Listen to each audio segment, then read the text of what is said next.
You can slap down about 8 to 15 Little Smokies in no time flat.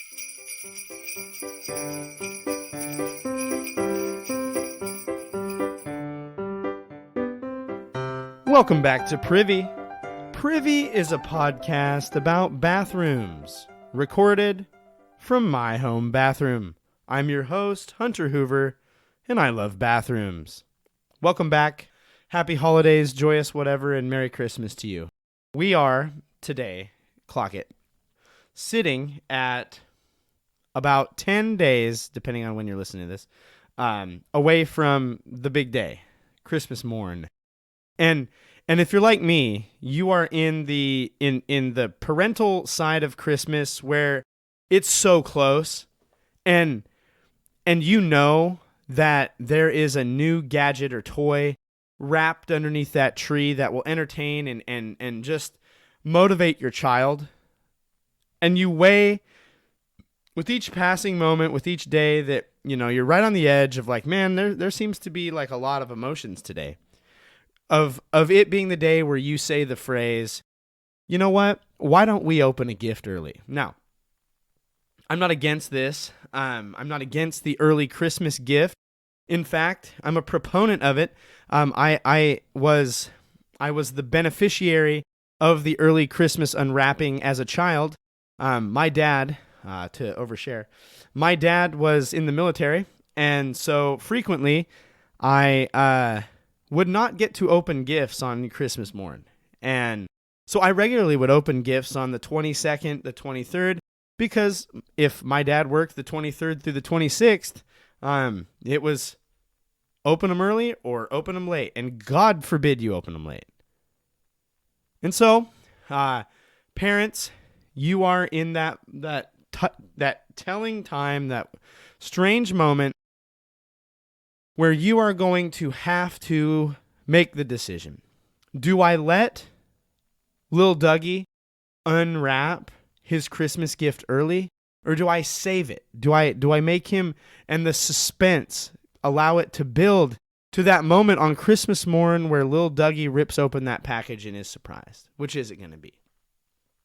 Either way, I hope this holiday season has been finding you well. I hope you are at least 5 Christmas movies deep by the time you hear this.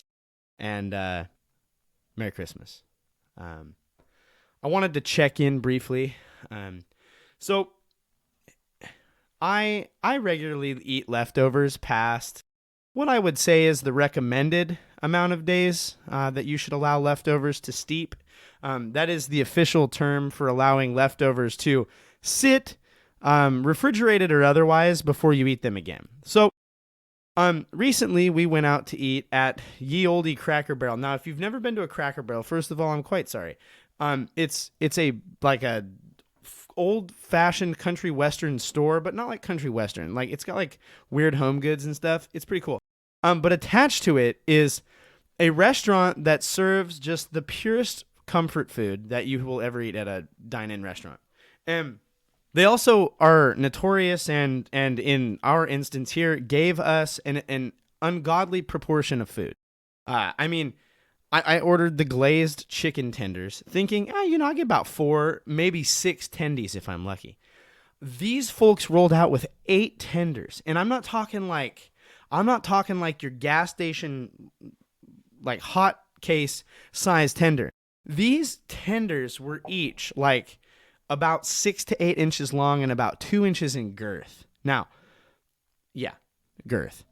And I supped down as many as I could. I think I ate 4 or 5, which is too many. Like, I'm not going to try to pretend.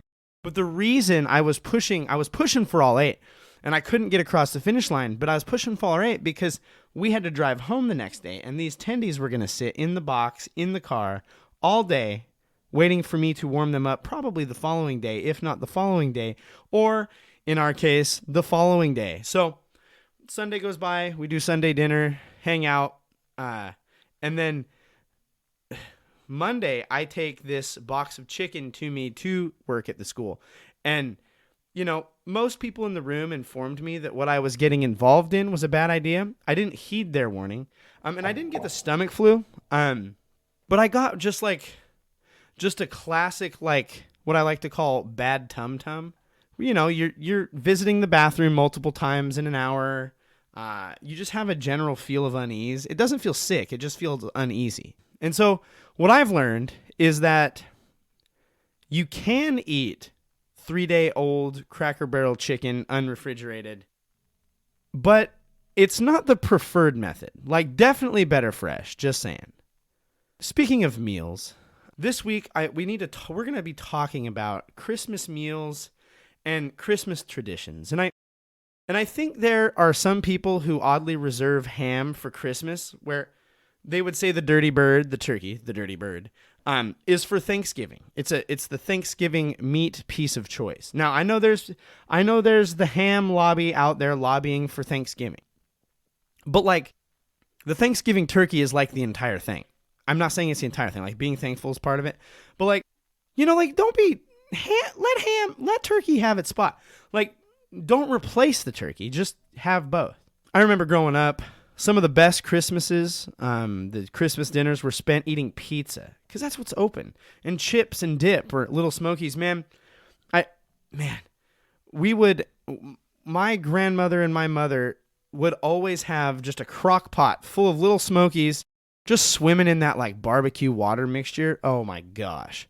You can slap down about 8 to 15 Little Smokies in no time flat. You get yourself one of those little toothpicks, and you're just like jousting those Little Smokies, just popping them back faster than you can say popping them back. And I remember, like, Christmas tradition, we would open our gifts on Christmas Eve, usually because Santa had done an early drop-off at our house while we were at Christmas Eve service at the church. It's interesting Santa works alongside our religious leanings. And, I appreciated it growing up. It was so convenient every time. And honestly, where I grew up, like, the movie theater was the only thing that was open on Christmas. So, we would do Christmas Eve and then we'd go do Christmas at my grandfather's, which was really, like, if we're being honest, it was the time for the cousins to get together and compare their loot. What did you get? What was your haul? And I remember this one year, I don't know why this stood out to me, but all the aunts and uncles had decided to get gift cards for Christmas instead of gifts. And all of those cousins walked away with like pushing $200 in gift cards as like children. And I just remember it was a Christmas miracle. It was the wild. I remember that distinctly.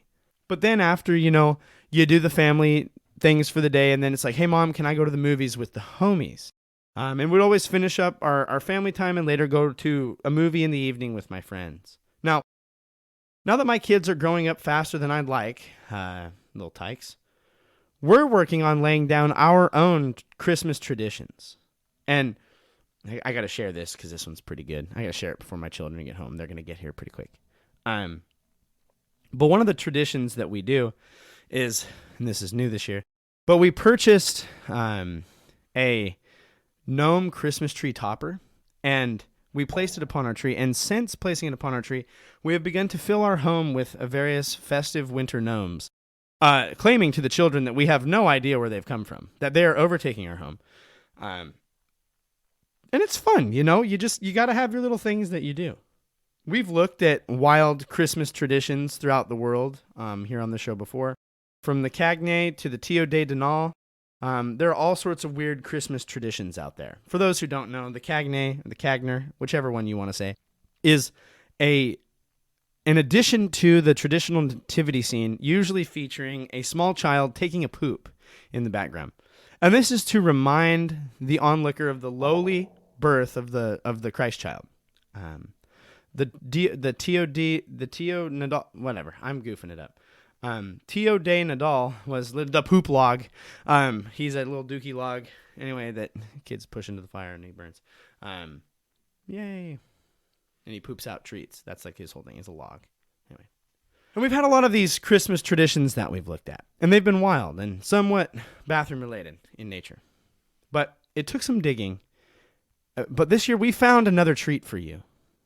Food is often another Christmas tradition.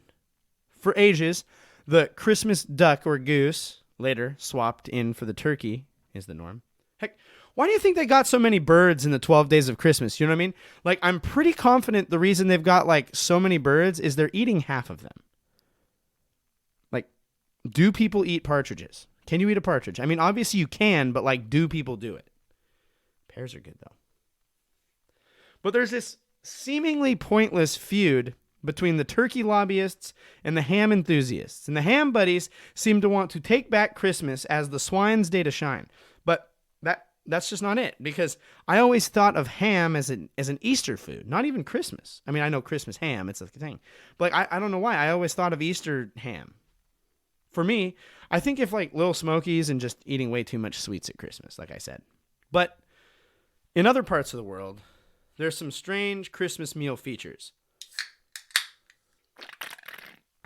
China gives and has apples on Christmas Day. They gift and in turn eat those Christmas apples. Japan has a tradition of eating Kentucky Fried Chicken on Christmas. In fact, people in Japan pre-order their Christmas chicken months ahead of time. It's funny because here in the United States, people try to avoid Kentucky Fried Chicken at all possible, with the exception of that sweet, sweet Mountain Dew Peach Lightning. But in Japan, they're pre-ordering it for Christmas. It's kind of like that scene in Christmas with the Cranks where they're fighting over the honey-baked ham, except in this case, they're fighting over a tub of the Colonel's finger-licking chicken. You think the Japanese lick their fingers at eat? Nah. Herring under a fur coat. Yep, that's the term for it. Herring under a fur coat is served in Russia, and this features everyone's favorite pickled herring served with a lot of stuff on top. Sounds awful. Much like a lot of what's going on in Russia right now. England has Christmas pudding. The figgy pudding, if you will. Norway eats smalahove. I'm probably saying that right. What's smalahove? Oh, what's smalahove, you ask? Well, it's the cured and dried head of a sheep, that's all. Check out the Privy social for an image of this. You're thinking to yourself, oh, the head of a sheep. Like it's probably a part of it no, it's got the freaking eyeballs. It's awful looking, heinous. Lord help us. Greenland and other Inuit peoples of the area eat fermented narwhal. Yum. For a run there, England was serving peacocks. And one, which is going to be the topic of this week's episode, is the Christmas carp. Now, I don't need to explain that there's nothing particularly bathroom about carps. Like, you might be thinking, did Hunter just pick this because if your phone is dumb and autocorrects carp, it might put it down as crap? No, I assure you I did not. Although, my phone does do that. But to get ourselves grounded, we need a bit of history and a bit of biology here. In Eastern Europe in the 13th century, there was a heavy Catholic influence, as many in the area were practicing Catholics, which reminds me, if you're a Catholic who is not practicing, can you please refer to yourself as a rusty or out of practice Catholic? Like if you're a practicing Catholic, that's the word. Like you practice your Catholicism, and I'm not trying to swap in any religion here, but like you hear the word practicing Catholic. If you're not a practicing Catholic, I would like to pose that you are a rusty or out of practice Catholic. But the Catholic influence in the Eastern European region called for fasting and observances on the Christmas holiday. Now, in the Catholic tradition, fasting from meat does not include fish. So, no meat, but you may still eat fish. In fact, so many families in the area began turning to this as an option around the holidays. Christmas Eve is the last day of Advent fast, called the Generous Day by those in the area. On the last day of fast, to close out the fast and usher in Christmas Day, you would have the Christmas Eve feast. Now, and so it became custom to eat the fish on Christmas Eve because you wanted to treat yourself, have some meat because you haven't had a lot of protein in that regard in a long time, but you didn't, you're still practicing Catholic. You don't want to just totally break your fast. So the question then, and we've kind of buried the lead and given up the, let the carp out of the bag early, if you will. But what fish? Because the Eurasian or European carp is native to Eastern Europe. Bada bing, bada boom. Little Catholicism, little carp in your water supply, and you got yourself the makings of a holiday tradition like no other. Even today, if you hit the streets days before Christmas, you'll see vendors selling live carp in bags to families. It's kind of like when you go to the state fair and, they've got those weird games where you skeet the ping pong ball, and if you land it in the fish bowl, you get the fish. 100% of those fish have died within a month. Like if you got a state fair fish, excellent. That has to be a kid's book somewhere. But if you got a state fair fish growing up and it lived more than 1 month, write to me, privycast@gmail.com. You can @privycast, those things. But I'm convinced that those fish are designed to die in weeks. But you go to the streets of Eastern Europe weeks before Christmas, and you're going to see the markets lined with live carp. Yes, live carp. And while you could go catch, murder, and have a dead fish, most families opt for a live one. Now, the biology here is that carp. We're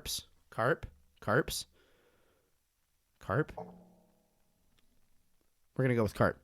Carp are natural bottom feeders. This means they eat all the junk and literal crap that settles to the bottom of the lake or wherever they're at. As a result, it is reported that they, much like most bottom feeders, you know who I'm talking about here, have a dirty flavor. They leave a dirty flavor in people's mouth. That's true for people too. If there's bottom feeders out there, they leave a dirty flavor in people's mouth. That's just true. Like, I can't help it. Now, we don't want to ruin Catholic Christmas with a swampy carp. Like, you're closing out your Catholic, the generous day with the Christmas Eve fast and the end of the Advent fast. You don't want an earthy carp, a swampy carp. So what's a in practice Catholic in Eastern Europe supposed to do about such things? Well, I would like to introduce to you something that I have called bathtub carp. For centuries, families across Eastern Europe have put their Christmas carp, either caught from the lake or purchased live from the vendors mentioned before, into their bathtubs in their homes. The carp lives in the bathtub until Christmas Eve. Now, because, as we said, carp are bottom feeders, one way to help the flavor is to stick them in clean water to work the flavor out. Pretty cool. Now, essentially what this is you're allowing the carp to ingest the clean water, and I assume food. Like, you would have to put food in this bathtub. Otherwise, like, I imagine this carp would get sick and not do well. But like, you got to get the swamp out of the carp. You can take the carp out of the swamp, but you can't take the swamp out of... No, that's not true. You can get the swamp out of the carp, and you essentially just kind of let him sit there. He's like a natural, like, Brita filter, and you just got to kind of keep running fresh water through him until he's no longer yucky. Now, today, many homes have 2 baths, but in times past, if you're letting your new bathtub carp marinate for 3 to 5 days, you're letting it steep. You know what I'm saying? Shout out to the beginning of the episode. 3 to 5 days before Christmas Eve dinner, you're staring down a week of no baths, possibly. Now, I don't think that people bathed that often back then anyway, but this is still practiced today. So it's like, imagine going over to someone's house and they just have a full-size carp swimming in their bathtub. Makes you wonder if anyone has ever got in with the little guy, Take a little dip with the carp, with the Christmas carp. I guess it's weird since you'll be eating him soon. Bathtub carp is generally served fried and alongside a bowl of soup. Yummy. And, to top it all off, you now have fish poop in the bathtub water. So that's cool. It's an interesting tradition, the bathtub carp. Like, can you imagine? I just want to get you in the headspace. You go over to your friend. We're not going to try to name him because I'll probably appropriate something. But you go over to your friend's house and you're like, hey man, can I use your bathroom? And he's like, yeah. And you walk down the hall and you pop the door open. And like, it's moving. You're going to hear it. And you turn the light on and you just hear in the bath as this carp flops and swims around in the water. Like, I would have so many questions. Like, you have to, if you have guests open If you have guests over while you're letting your carp steep or marinate, you got to let them know. You got to say, hey, just so you know, we keep a Christmas carp. It's a whole thing, and it's a chance to tell them about your religion. So that's nice. It's an interesting addition. But I'll bet that fried carp ain't bad. This brings us to the end of another episode of Privy. Thank you so much for joining us. We appreciate you being here. Hope your holiday season is full of cheer. As always, you can follow us on social media. We're at Privycast on all social media. We also have a Discord. It's like discord.gg/Privycast. I don't know. We'll try to get that going and have some more chatting going on there. We're also on Reddit, r/Privycast. Go check that out.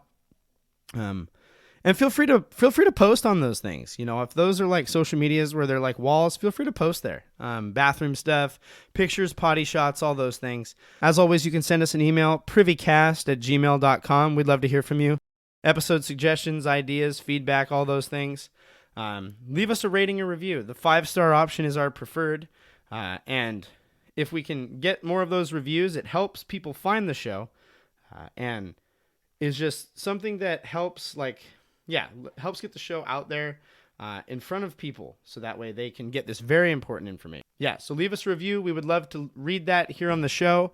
5-star options are preferred. If you're on Spotify, they don't have a review system. Just leave us the rating. That'd be great. As always, our music is by Kevin MacLeod. Thanks, Kevin, for the use of Barroom Ballet. This has been another episode of Privy. Thank you so much for joining us. And now, as always, don't forget to flush.